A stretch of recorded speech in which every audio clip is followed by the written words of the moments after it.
Les 5 choses qui m'ont choqué quand je suis arrivé en Côte d'Ivoire. Abidjan est sale. Les Camerounais là, croyez-moi, retirez très vite cette idée de votre tête. Les injures que vous balancez souvent sur internet là, les balles qu'on se tire souvent là, c'est le patriotisme, mais sinon la vérité elle là, fume un peu le paysage. Je suis logé au Kansi, les appartements construits par l'État. Regardez comment c'est beau. Le standing est comme les appartements de Bastos ou de Bonapriso. On peut comparer ça au Kansi qui est au carrefour des immeubles à Koto là-bas. Là où tu chies en haut, les gars descendent par le tuyau. Comme il y a le trou, ça se verse dans ton salon. Et ceux qui veulent m'injurer en commentaire là, j'espère que vous avez les cartes de lecteur, sinon vous glissez légèrement vers la brousse. Et considérez-moi comme un touriste camerounais qui vient en Côte d'Ivoire. Je ne suis pas allemand, je ne suis pas tonton bébé Grégoire, je ne suis pas The Baby, je suis Wamakoul Ababi. Je vois un truc, je filme, je commente et je poste. Il faut imiter le bon exemple. Vous voulez le changement ou bien? Deuxième point, j'ai remarqué qu'il y a plus de bordel à Abidjan sur jeu de l'eau que Douala et Yaoundé réunis. Je parle avec preuve. Les chiffres ne manquent pas. Voilà les captures d'écran. On ne peut pas être nul en tous les filles. Arrêtons de faire les sextapes comme Balthazar. Soit vous vous inscrivez dans les listes électorales, soit vous vous inscrivez sur jeu de l'eau. Arrêtez de vendre le piment en gâchette. La troisième chose qui m'a choqué à Abidjan, c'est la malhonnêteté. Là, je parle de mon expérience personnelle, Il y a pas ça ici. Je vais vous raconter une petite anecdote. Les Ivoiriens sont hospitaliers, gentils et très serviables. Je suis parti au marché parce que je voulais acheter le Bermuda. J'ai vu un mec qui vendait la ticket. Elle a laissé son commerce. Elle m'a accompagné au fond du marché. On a marché même pendant 3 minutes. 30, pardon, je voulais dire. Dès qu'elle a acheté le Bermuda, il savait seulement que, il doit me donner 10 000 à la merci. Il est sorti 2 000 pour lui donner. Elle a dit que non, mon fils, ça va, faut partir. J'ai eu peur parce qu'elle n'a jamais reçu une telle gentillesse. Imaginez un peu une mère en Dokochi. Elle peut laisser son commerce pour ça. Tu viens te renseigner chez une mère qui va les ignorer, mais va avoir l'ancien regard qui va te fusiller. Franchement, les Ivoiriens, merci. Yako à vous. Quatrième point.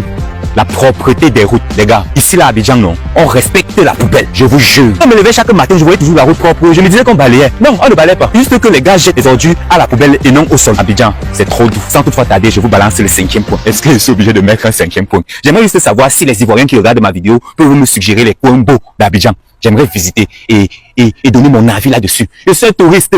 Je veux visiter, je veux découvrir. Wamakoul Ababi. Quand j'ai vu la vidéo ici, je vous assure,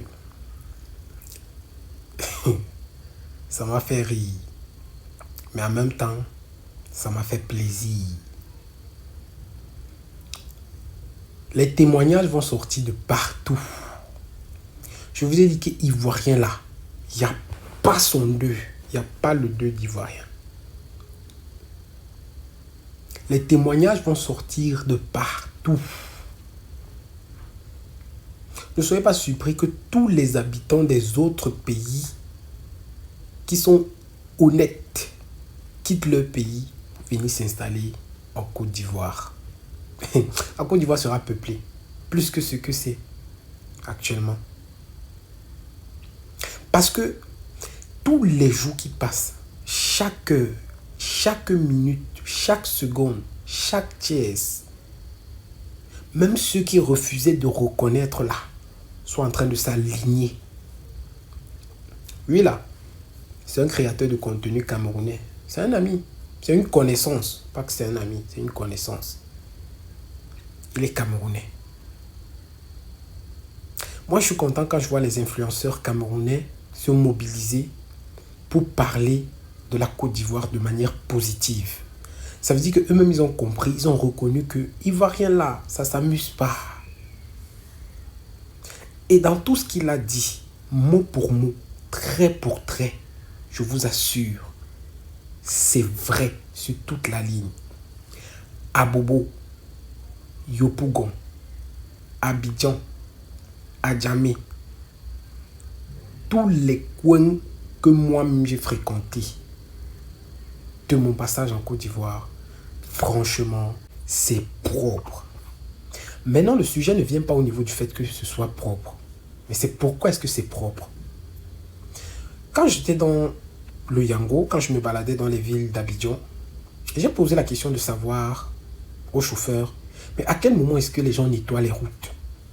Il m'a dit, matin, midi, soir, mais ils ne se donnent pas trop de peine.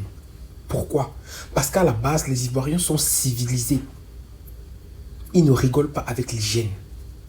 Parce que si Abidjan, c'est la capitale principale de la Côte d'Ivoire, c'est une obligation pour tous les citoyens de faire d'Abidjan, des rues d'Abidjan, des voies propres et bien entretenues. Parce que la capitale principale d'un pays, c'est l'image de ce pays. Ça veut dire que si les étrangers les visiteurs, les touristes arrivent dans notre pays et que nos routes sont sales, ça donne directement une mauvaise image du pays. Ils ne vont pas chercher à savoir, entrer dans les détails, est-ce que là-bas c'est bien organisé, est-ce que ici c'est bien pris en charge. Ils regardent d'abord ce qui se voit à l'œil nu. Parce que ce n'est pas tout le monde qui va entrer dans les coins chics d'Abidjan. Parce que la vie d'abord en Côte d'Ivoire est chère. Je préfère une ville qui a une vie chère, mais d'où tout est organisé, tout est bien structuré, qu'une ville où il y a un désordre, il y a la saleté partout, mais la vie est moins chère. Vous voyez un peu ce que je veux dire? Au grand mot, les grands moyens. Vous n'allez pas me dire que vous allez entrer dans un pays où tout est structuré, tout est organisé, tout est propre et la vie sera moins chère. Chose que je ne suis pas en train de cautionner. Je ne dis pas que c'est de là que vient le fait que la vie soit chère en Côte d'Ivoire, loin de là. Parce que s'il y a une chose que je sais en Côte d'Ivoire, c'est que quel qu'en soit ton rang social, tu t'en sors. Tout dépend des endroits que tu fréquentes, de l'endroit où tu vis, des milieux que tu courtoies. Mais je suis sûr qu'avec le budget que tu as, tu vas en Côte d'Ivoire, tu t'installes, tu t'en sors. L'exemple qu'il a pris sur les mamans là, c'est pas la rigolade, hein, c'est vrai. Les Ivoiriens, quand ils rendent service, ils ne rendent pas service avec l'intention d'attendre quelque chose en retour. S'il te dit que je te rends service, il te rend service. S'il dit qu'on cause de business, c'est le business. C'est comme ça qu'ils sont. Je suis allé dans un salon de coiffure, là-bas à Abidjan, pour refaire mes locks. J'avais envie de manger ce qu'on appelle ici chez nous le soya. Vous voyez. Le coiffeur, lui, me propose, me dit, bon, ouais, vieux frère, bon, il y a un endroit là, pas loin, où on vend tout ça, chèvre, mouton, poulet, machin truc. Je peux t'accompagner. Il s'est même proposé d'aller acheter. Mais j'ai dit, ok, comme moi aussi je vais découvrir l'endroit, on va y aller ensemble. Il m'a accompagné. Arrivé là-bas, je lui ai même proposé de prendre pour lui. Il m'a dit, non, non, non, non, vieux frère, il n'y a pas de problème, c'est bon. Il m'a dit, c'est bon. Je me suis dit que bon, peut-être après, il s'attend à ce que je lui donne plutôt l'argent que je voulais lui payer la viande avec. Il m'a dit non, non, non, il n'y a pas de problème. Mais par signe de reconnaissance, j'ai pris de l'argent, je lui ai donné, j'ai insisté. C'est moi qui insiste même pour qu'il prenne. Au Cameroun, tu ne peux pas voir ça. Bon, même si tu peux, ce n'est pas facile. Parce que quand quelqu'un te rend un service, c'est parce qu'il attend quelque chose en retour. Abidjan, Côte d'Ivoire. Vous êtes juste un pays où tout est organisé. Chacun se met à sa place. Le manque de respect là-bas ne vient pas pour rien. Si un Ivoirien te manque de respect, c'est que toi, tu lui as provoqué. Parce qu'ils savent répondre au bon moment et quand c'est nécessaire. Sinon, en vérité, ils sont gentils. Ils sont gentils. Ils ne sont pas arrivistes, ils ne sont pas égoïstes, ils ne sont pas impolis, ils ne sont pas mendiants. Même quand ils veulent même te demander de l'argent, ils trouvent des techniques. Ils préfèrent venir te rendre un service et toi-même pas ton cœur, pas ta reconnaissance. Tu dis que ok, par rapport au service que tu m'as rendu là, voilà Vincent. Pas qu'ils vont te poursuivre, commencer à te faire la talakou. Si tu ne donnes pas, ils t'insultent. Non, ils ne sont pas comme ça. C'est ça un pays qui respecte l'étoffe, qui respecte ses valeurs. La Côte d'Ivoire est un grand pays à en devenir. Déjà qu'ils le sont déjà. Mais maintenant, la grandeur qu'ils ont là, ils vont multiplier la grandeur là fois 10. Tout le monde va s'incliner devant les Ivoiriens. Pour les nations qui n'ont pas compris que tout est dans le développement, l'amour, le partage, la collectivité, l'union. Ils vont comprendre même avec la force. Tous les jours, ils sont là, ils réfléchissent comment développer leur nation. Ils sont unis. Quand ça ne va pas, ils font des méditations. Qui a dit que les sectes, c'était les mauvaises choses? Beaucoup de personnes ne connaissent même pas la définition du mot secte. La secte, c'est une association de personnes qui sont en train de conspirer pour une cause. Maintenant, le sujet, c'est quelle est la nature de la cause? Pourquoi est-ce qu'on est en train de conspirer? Sur quoi est-ce qu'on table? Est-ce que c'est pour le développement? Est-ce que c'est pour le ralentissement? Est-ce que c'est pour l'évolution? Est-ce que c'est pour l'émergence? Donc, c'est tous ces paramètres qui sont pris en considération.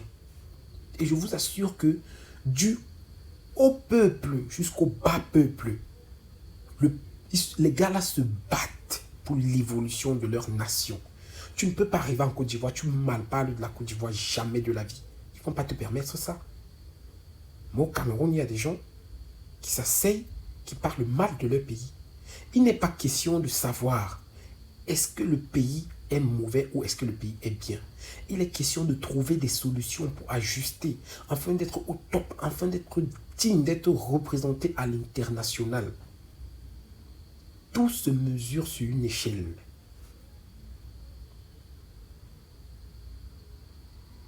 Dans l'amour, dans le partage, on s'en sort.